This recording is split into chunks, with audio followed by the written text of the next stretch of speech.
session, budget session of the Caldwell County Board of Education. And we're happy that you're here and hope and trust that you are avoiding some of this early summer heat. First item on our agenda is approval of the agenda, which you've had opportunity to review. Do I hear a motion that that we approve the agenda as presented? Chairman, I move we approve the agenda as presented. Is there a second? Second. All right, all those in favor say aye. Aye. Thank you very much. And you know, we do want to say that we have Vice Chairman Chris Becker, who is on Zoom with us, and Teresa Branch, and BJ Four, and Mark Gerson. First item is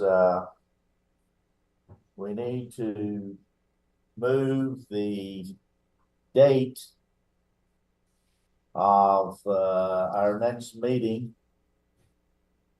That is the proposal to change the July 9th board meeting to July the 2nd.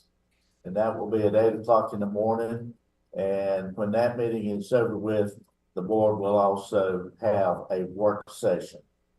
So basically we're changing with this vote July 9th meeting to July 2nd and do both meetings at the same time. Do I hear a motion that we do just that?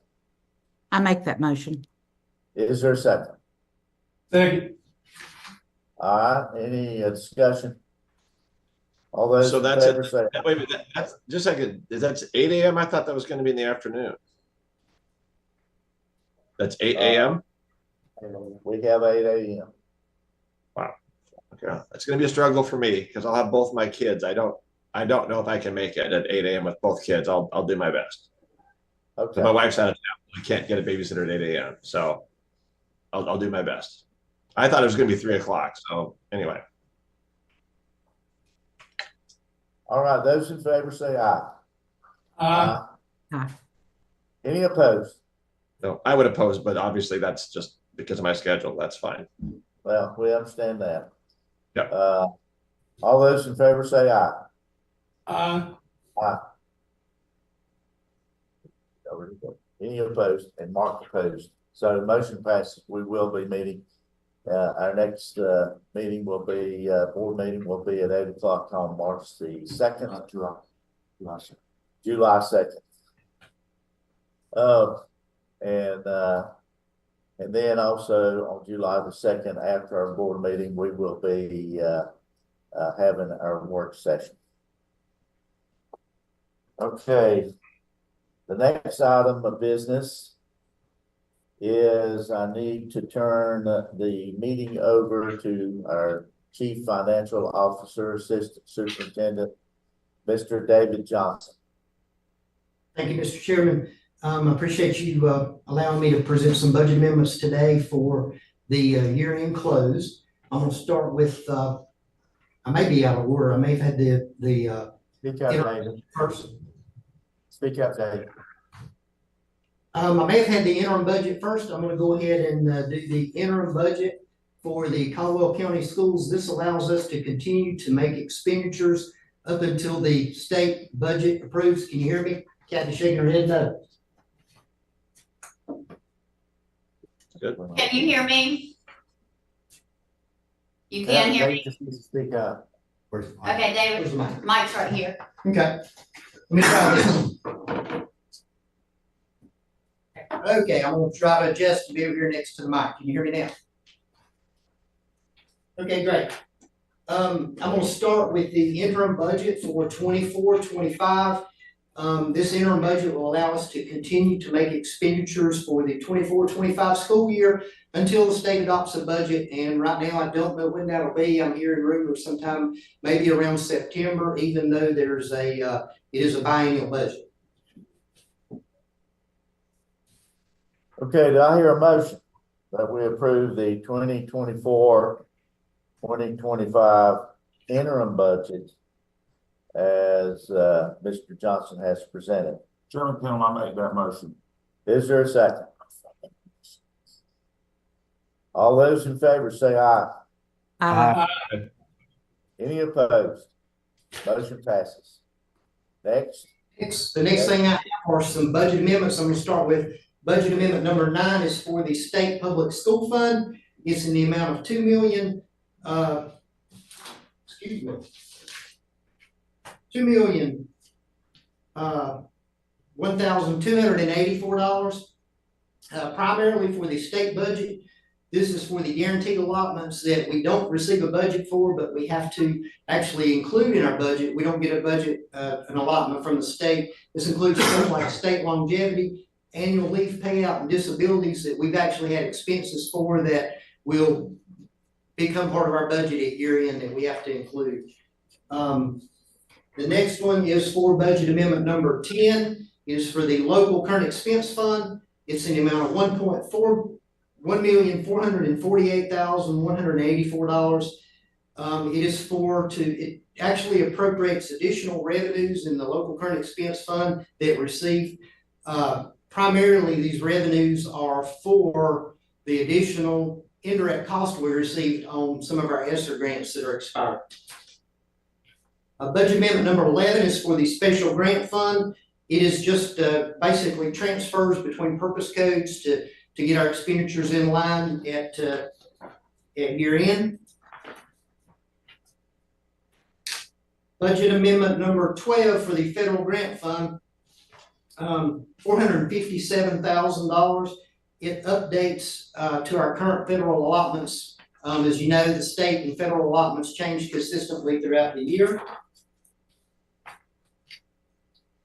Budget amendment number 13 is for the capital outlay fund. This includes entries that we make for year-end transfers and adjustments, the debt for the payments for school bus leases, any new buses that we receive during the school year, our train contract, our energy savings contract, the debt service on that, and hopefully any final debt service related to Granite Falls Middle School. It's in the amount of $8 million. A lot of those expenditures are expenditures other entities make on our behalf, like the county, DPI, that we ultimately have to include in our budget. The final one is budget amendment number 14. It's for the Child Nutrition Fund.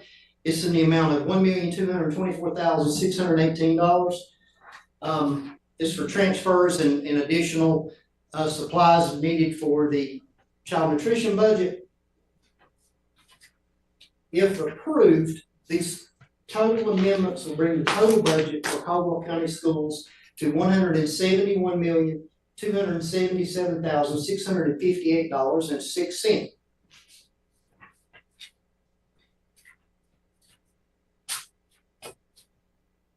okay, thank you, Mr. Johnson. Do I hear a motion that we approve budget amendment 9, the state public school fund, amendment 10, local current expense fund, amendment 11, special grant fund, amendment 12, federal grants fund, amendment 13, the capital outlay fund, and amendment 14, child nutrition fund?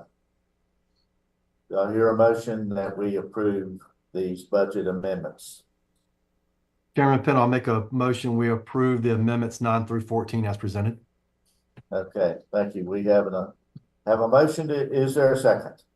Second motion. Okay, any questions or comments?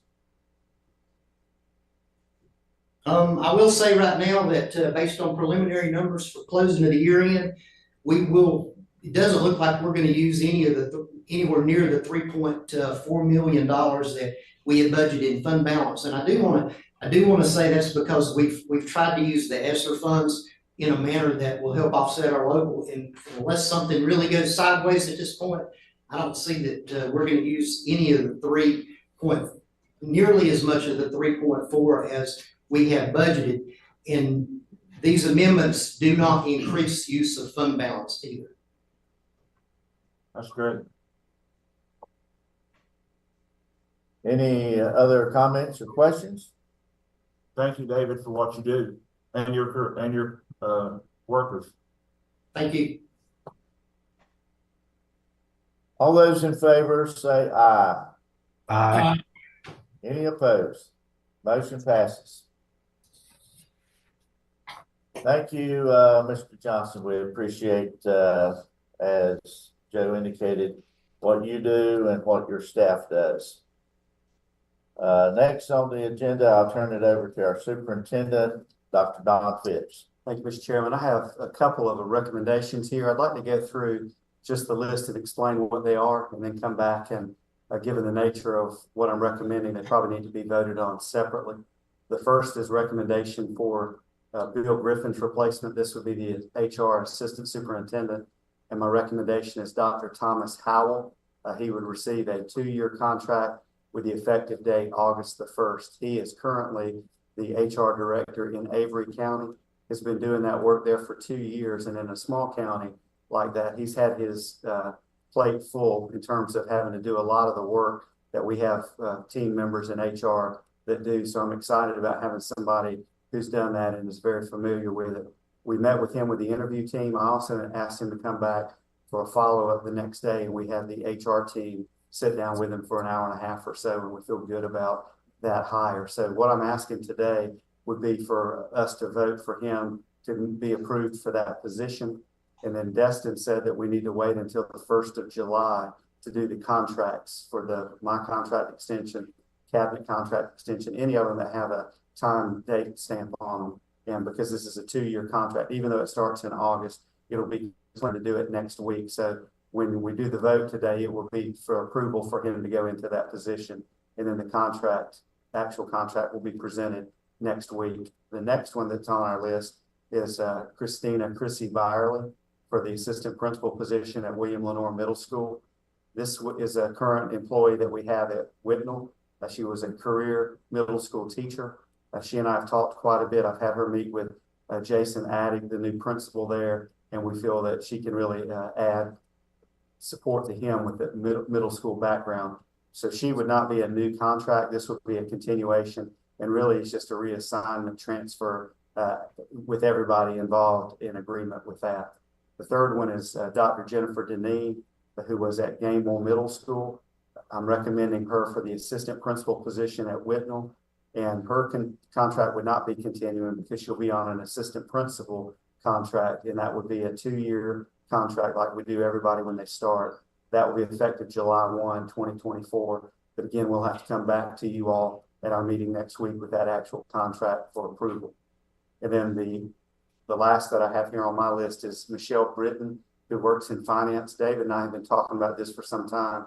We feel like we need an assistant director in finance, and Michelle has done a lot of that work. And in reference to the salary schedule that we've created, I don't feel comfortable just changing people's salary. I also don't want to do that without having the board aware of that. But in this case, we feel like there are enough duties that she's taken on and responsibilities that we can say we want to adjust her title, which has a slightly different pay scale. It doesn't involve adding any personnel. There won't be any new hires. There won't be anything added other than just taking her jobs that she's doing and make sure that the job title matches up. So that doesn't involve a contract.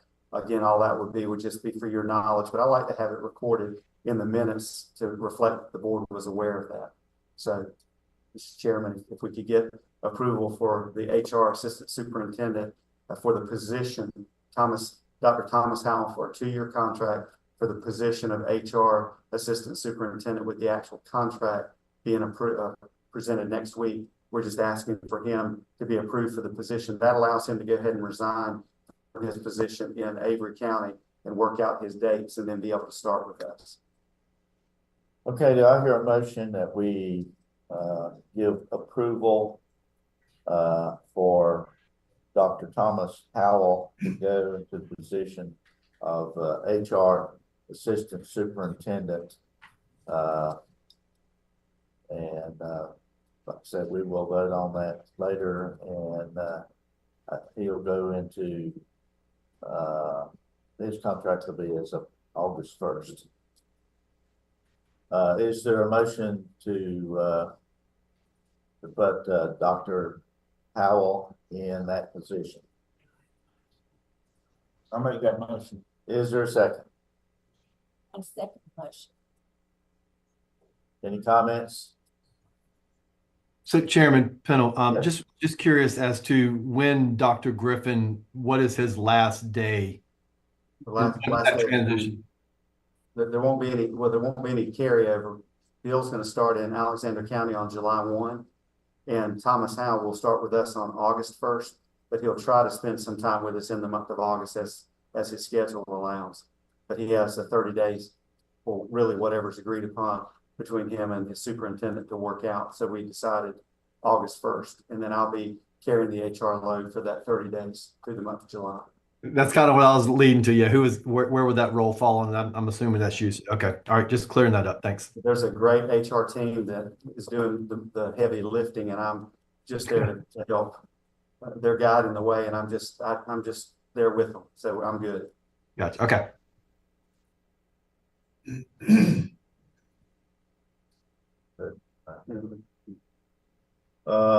Any other comments? All those in favor, say aye. Aye. Any opposed? Very good. So Dr. Thomas Howe will be our new HR director and assistant superintendent. And will take over those duties on that August 1st. When you see him, you may recognize that he was a longtime principal in Catawba County. So he brings a lot. He's in year 24 of education, so he may be a familiar face. The next, I'm just going down the list that we have in board docs. The next is just again a reminder of Chrissy Byerly. No vote required there, but I like the fact that it's included on our board docs. The next vote would be Jennifer Deneen does need to vote for the contract as assistant principal. Again, 2-year contract replacement. Now is at Whitnall, but anybody who gets an administrative contract, the actual assignment is with the Caldwell County Schools, and then we have the ability to transfer. But my placement recommendation would be Whitnall for her. We've had the conversation. I've talked with Chad Smith, and we feel like that's a good fit with her background. That would be effective the 1st of July, although we won't get the contract to you until the 2nd of July. Okay, do I hear a motion that we approve Jennifer Deneen to be the assistant principal at Whitnall Elementary School effective July 1st? I'll make that motion. Is there a second? Second. All those in favor say aye. Aye. Any opposed? Motion passes. And just to avoid any confusion for any board members or anybody that may be participating via stream, an AP contract generally is not a 12-month contract. So this is an assistant principal contract, which goes into effect July 1, but pay doesn't begin until the work time starts in that role. So there'll be some bridge I've worked out with her from the principal contract, but we've taken care of that, just so you'll know. The final piece is Michelle Britton. Again, I don't know that this needs a board approval, but to be included in the minutes. But if you all want to make a vote to approve this, you can. This will be to change the title that Michelle has from her current title to finance as the assistant finance director, effective July 1. Okay, do I hear a motion that Michelle Britton be given the position title of assistant finance director effective July 1? Mr. Chairman, I'll make that motion. Okay, is there a second? Second. All those in favor say aye. Aye. Any opposed? Motion passes. Can I say something, Chairman Pennell? Sure. To address that, I think that's a good move for our part because, well, obviously David Johnson's in charge of finance, but should there be a need for someone to go to after Mr. Johnson, we would have an assistant to that department at that point in time for leadership purposes only. I mean, obviously they're not changing their roles, but just the title itself, I think clarifies some things. Very good. Any other comments? Dr. Fitch, anything else? That's all I have. Okay, we are finished. Do I hear a motion? We adjourn. Chairman, I'll make a motion, we adjourn along with Joe. Okay, so, I'll second it. no seconds it. Okay, all those in favor say aye. Aye. Any opposed? Motion passes. Thank you very much for being here. Everybody have a great day. Try to stay cool if you can. Thank you. We'll talk to you soon. All right, thanks, guys.